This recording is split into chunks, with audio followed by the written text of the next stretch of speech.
भाइयों बहनों, आदरणीय प्रधानमंत्री जी का मार्गदर्शन लेकर हमारी सरकार उत्तराखंड में कई ऐतिहासिक और कड़े निर्णय हमने लिए हैं, जो उत्तराखंड को एक बेहतर और श्रेष्ठ राज्य बनाने के मार्ग को प्रशस्त कर रहे हैं।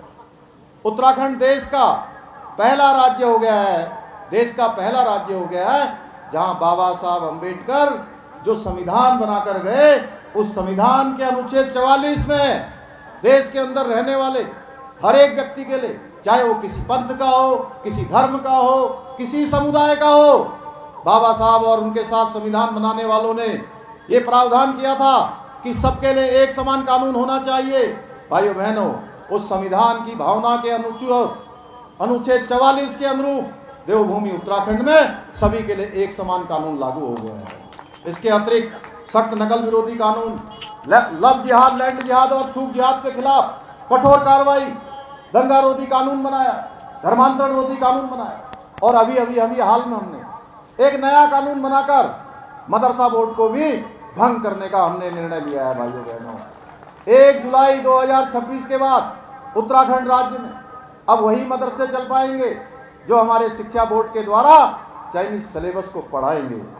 इसके साथ ही हमने ऑपरेशन कालनेमी चलाया है, और ये ऑपरेशन ऐसा का ऑपरेशन है, कभी हमारे यहाँ कांवड़ यात्रा चलती है, कभी चार धाम यात्रा चलती है, अगले 1 साल के बाद वहां पर हरिद्वार में दिव्य और भव्य कुंभ भी आयोजित होने वाला है।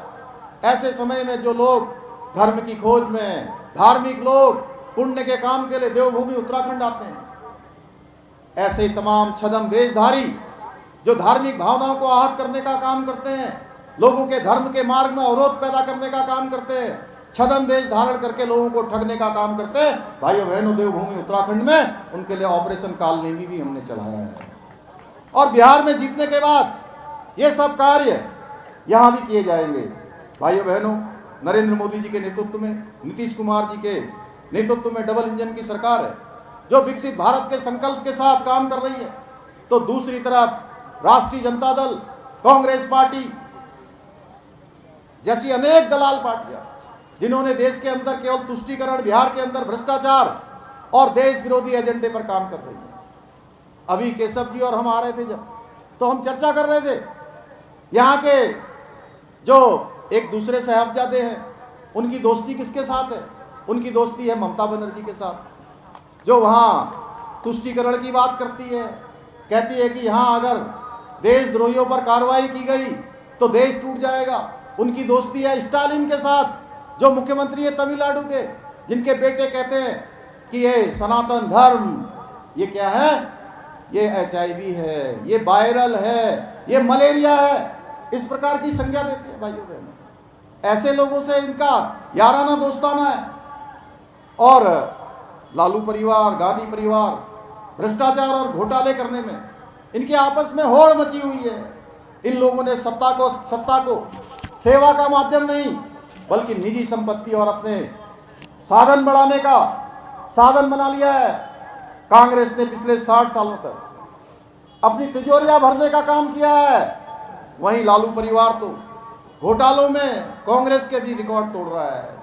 चारा घोटाला हो, जमीन का घोटाला हो, उसके बदले नौकरी का घोटाला हो, जमीन घोटाला हो, बेनामी संपत्ति का मामला हो, या हाल ही में आया अभी जिसमें न्यायालय ने उनको सजा सुनाई है, IRCTC का मामला हो, इनका पूरा परिवार घोटालों में लिप्त है। बिहार की जनता भली भांति जानती है कि इन लोगों के शासनकाल में घोटालों और कुशासन और लूट की राजनीति ने किस प्रकार से बिहार को पीछे धकेलने का काम किया है। भाइयों बहनों, ये वही लोग हैं जिन्होंने बिहार में जंगल राज तब्दील कर दिया था, पूरी तरह से जंगल राज कायम हो गया था। आज मोदी जी के नेतृत्व में, नीतीश कुमार जी के नेतृत्व में यहाँ पर मंगल राज है। भाइयों बहनों, सबका मंगल, सबके लिए शांति, सबके लिए सुशासन, सबके लिए विकास की योजनाएं, कोई पीछे नहीं रहेगा। लालू यादव, राबड़ी देवी के शासनकाल में बिहार को विकास के लिए नहीं बल्कि अपराध के लिए, भ्रष्टाचार के लिए और कुशासन के लिए पूरे भारत में जाना जाता था। हर दूसरे शहर और गांव में दिन दहाड़े अपहरण हुआ करते थे, कोई बहू बेटी सुरक्षित नहीं थी, हर शहर में गुंडों और रंगदारों का राज हुआ करता था। क्या आप ऐसे गठबंधन को अपना मत देकर क्या उसी जंगल राज को फिर से वापस लाना चाहते हो? बोलिए भैया जोर से, क्या वैसा ही जंगल राज लाना चाहते हो क्या? तो जोर से बोलिए, ये आवाज जानी चाहिए वहां पटना तक और पटना से दिल्ली तक। राहुल गांधी की कांग्रेस, लालू प्रसाद और तेजस्वी की राष्ट्रीय जनता दल, मुकेश साहनी की वीआईपी, उनके साथ वामपंथी दलों का गठबंधन, इन सबका एक ही नारा है, किसी तरह से प्रधानमंत्री मोदी जी का और विकास का विरोध करना है। लेकिन इसमें से किसी के पास भी बिहार के विकास का कोई विजन नहीं है, कोई रोड मैप नहीं है। आप लोगों को, इन लोगों से सावधान करने के लिए मैं आया हूं। ये महागठबंधन, ये एनडी गठबंधन स्थिरता का नहीं, ये स्वार्थ का गठबंधन है भाइयों बहनों। भोले भाले लोगों को गुमराह करके आपस में लूटने और लड़ाने का गठबंधन है। ये वही लोग हैं जो भगवान राम को काल्पनिक बताते थे और देश की वक्फ बोर्ड की जितनी संपत्तियां हैं उनको अपनी जागीर समझते थे। ये वही लोग हैं जब देश के अंदर 3 तलाक का कानून खत्म करते हैं तो ये लोग विरोध करते हैं। कश्मीर में धारा 370 समाप्त होती है तो उसका विरोध करते हैं। जो देश के टुकड़े टुकड़े करने के नारे लगाने वालों का समर्थन करते हैं। इस देश विरोधी गैंग के लोग देश के सभी हिस्सों में, बिहार, उत्तर प्रदेश और उत्तराखंड के लोगों का भी अपमान करते हैं। घुसपैठियों को संरक्षण देने का काम करते हैं। ये गैंग आज बिहार में घुसपैठियों को बसाकर बिहार के असली लोगों का हक छीनना चाहते हैं भाइयों बहनों। उनके साथ अन्याय करना चाहते हैं, क्योंकि तुष्टीकरण की राजनीति में इनको सिर्फ और सिर्फ कुछ दिखाई देता है तो अपना वोट बैंक दिखाई देता है। इसलिए फैसला आपको करना है कि आप किसके साथ हैं। आप राष्ट्र को सर्वोपरि मानने वाली भारतीय जनता पार्टी और एनडीए गठबंधन के साथ खड़े होंगे या ऐसे घुसपैठियों के साथ खड़े होंगे जो देश विरोध का काम करते हैं, तुष्टीकरण का काम करते हैं, भ्रष्टाचार को बढ़ाते हैं, गुंडागर्दी को बढ़ाते हैं, रंगदाड़ी को बढ़ाते हैं, माफियागिरी को बढ़ाते हैं। आप समान नागरिक संहिता जो देवभूमि उत्तराखंड में हमारे प्रधानमंत्री मोदी जी के नेतृत्व में लागू हो गई है, ऐसे कानून बनाने वालों के साथ खड़े होंगे या शरीयत के नाम पर महिलाओं का शोषण करने वालों को खुली छूट देने वालों के साथ खड़े होंगे। भाइयों बहनों, हमें इस भ्रष्टाचार और तुष्टीकरण वाले मिशन को रोकना होगा। आदरणीय मोदी जी और नीतीश जी के नेतृत्व वाली डबल इंजन की सरकार को फिर से बिहार में मौका देकर विकसित भारत और आत्मनिर्भर भारत के बनाने में अपना योगदान देना होगा। मैं आप सभी से अपील करता हूं कि 11 नवंबर को भाजपा प्रत्याशी श्रीमती अरुणा देवी के पक्ष में मतदान करके उन्हें भारी मतों से विजय बनाएं।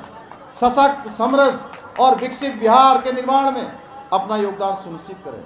वैसे मैं आप सब लोगों को देखकर एक बात मैं कह सकता हूं, अरुणा जी, मैं एक बात कह सकता हूं कि जितनी बड़ी संख्या है, जितना बड़ा लोगों में यहाँ उत्साह है, मेरे मन में और केशव जी के मन में भी अब 1% का भी कोई संशय नहीं है।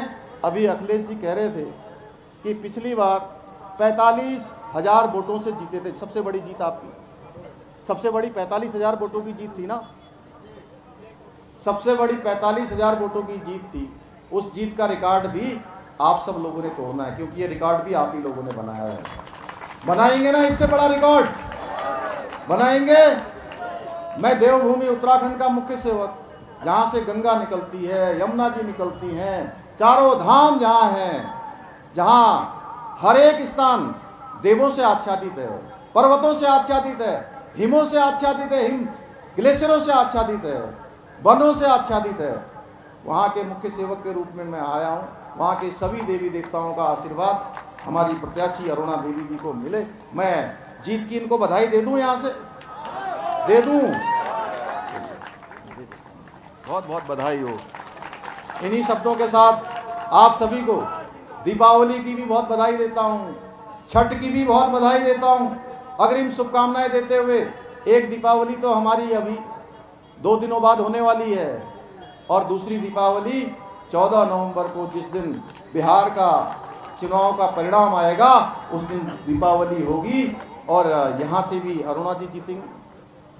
पूरे राज्य के अंदर भाजपा एनडीए की गठबंधन की सरकार बनेगी और दूसरी दीपावली 14 नवंबर को होगी। भाइयों बहनों, आप सबको बहुत बहुत धन्यवाद। जय हिंद, जय भारत। भारत माता की, भारत माता की, भारत माता की जय श्री राम।